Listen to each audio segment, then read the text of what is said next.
মাঝে মাঝে হঠাৎ কি যে হয় মাথায় মানে এক একটা রেসিপির ভূত চাপে, তো যখন রেসিপিটা বানাইতে মন চায় তখনই চলে যাই রেসিপি বানাইতে। আর আমি কিন্তু এরকমই, আমি আসলে ছোট থাকতে রান্নাবান্না আমার খুব বেশি ভালো লাগে। আসলে মাঝে মাঝে কিন্তু অনেক কিছু মন চায় কিন্তু সময়ের জন্য বানাইতে পারি না। তো সেদিন সেদিন বলতে 2 দিন আগে আমি এই রেসিপিটা বানাইছিলাম, তো আর এটা এডিটও করি নাই, সারাও হয় নাই। তো ভাবলাম এই রেসিপিটা দেই আপনাদের মাঝে, ভালো লাগবে। তো বাসায় যেহেতু মানে অনেক কিছুই কিন্তু বানানো হয়, কিন্তু এই টাইপের খাবার কিন্তু অনেক ভেজাল, বানানো হয় না। আবার ভেজাল বললেও ভুল হবে, তেমন একটা ভেজালও না, তাও ভালোই। আর বাহিরের তো জানি যে এইসব খাবার কত বেশি মানে আনহেলদি খাবারগুলা, তাই না? এগুলা কিন্তু অনেক ওরা রং আর অনেক কেমিক্যাল দেয়, তার থেকে কিন্তু আমাদের বাসায় বানানো ভালো।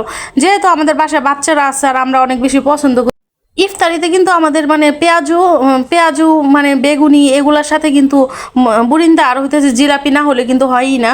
তো সেই ক্ষেত্রে কিন্তু বাসায় বানালে কিন্তু অনেক বেশি ভালো, আর অল্প কিছু উপকরণ দিয়ে কিন্তু বাসায় বানানো যায়। তাহলে আর কিনা কেন খাবো, বাসায় কিন্তু বানাইতে।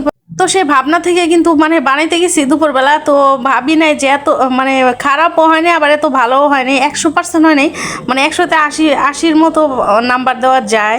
মানে এত খারাপও না, টেস্টই হয়েছিল, তবে বেশি একটা ফুলকো ফুলকো হয় না, যেহেতু একটু চালের গুঁড়া দিছিলাম। যদি ময়দা দিতাম তাহলে কিন্তু মানে একদম পারফেক্ট রেসিপি হইতো আর 100-তে 100 পাইতাম।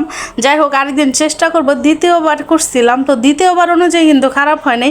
মানুষ কিন্তু আরও খারাপ খারাপ রেসিপি করে আমি দেখি, কিন্তু আল্লাহ রহমতে আমি ভালোই করি। কিন্তু অনেক সময় নিজের প্রশংসা নিজেই করতেছি, আর করবই না কেন।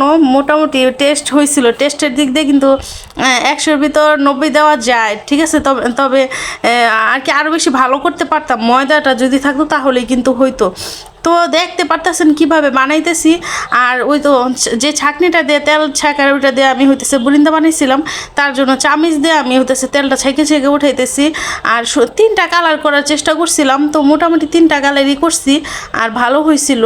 বাসায় কিন্তু বানানো যায়, মানে এত ঝামেলা নাই, বাসায় বানাইলে আর অনেকগুলো হয়ে যায়। আমি তো ভাবছিলাম আমি আরও বানাই, আর যেগুলো করছিলাম মানে 3টা করছিলাম, একটা অরেঞ্জ কালার, একটা হইতেছে মানে বেসনের কালারটাই করছিলাম, আর একটা হলুদ দিয়ে একটা হলুদের কালার করছিলাম।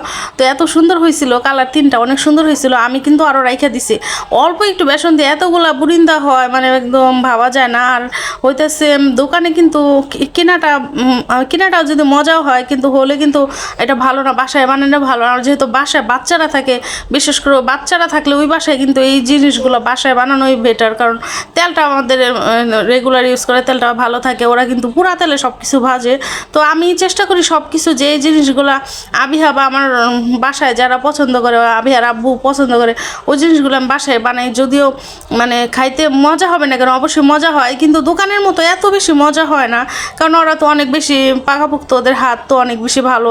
আমরা তো এগুলো বানাই না কখনো, আমরা তো আইডিয়ার উপর বা ভিডিও দেখা সেগুলো ট্রাই করি, তো সেই অনুযায়ী কিন্তু আমাদেরও খারাপ হয় না। তো বাহির থেকে কিনা খাওয়ার থেকে আমার মনে হয় বাসায় বানাইলে কত ভালো। এই যে দেখতেছেন কত সুন্দর ঝরঝরা হয়েছে একদম, মানে একটু ফুলে নাই, এই সমস্যাটাই হয়েছে। ওই যে চালের গুঁড়াটা দিছি, যে ময়দা দিলে একদম পারফেক্টলি ফুলতো, আর শিরাটা এখানে কম হয়েছিল। পরে আবার আমি শিরাটা একদম পুরা বুরিন্দাটা শিরাটা খাইয়ে ফেলছিল, তারপর আমি আবার একটু শিরা করে তারপর এইটা দিয়ে দিছিলাম। আর মাশাআল্লাহ এত সুন্দর হয়েছিল, মানে কালারটা আবার খাইতেও দুইটাই অনেক বেশি মজা হয়েছিল। তো আপনারা একদিন বাসায় ট্রাই করে দেখতে পারেন।